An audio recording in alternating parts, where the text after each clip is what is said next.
ఇవ్వకూడదు అనుకున్నారో వాళ్ళకి తక్కువ మార్కులు వేయడం మనం చూస్తున్నాం.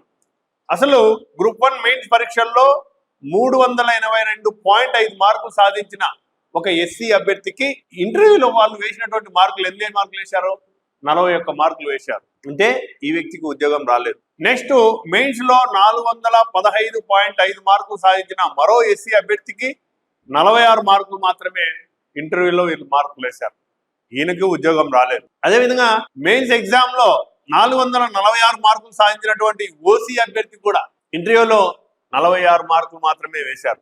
ఈయనకు ఉద్యోగం రాలేదు. 404 మార్కులు సాధించినటువంటి బీసీడీ అభ్యర్థి ఆయనకి కూడా 50 మార్కులు వేసినారు.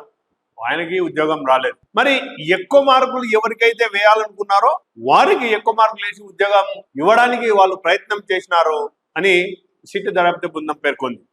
గ్రూప్ 1 మెయిన్స్ లో 225.5 మార్కులు వచ్చిన ఓ అభ్యర్థికి ఎన్ని మార్కులు వేశారంటే 67.5 మార్కులు వేశారు. ఆయనకు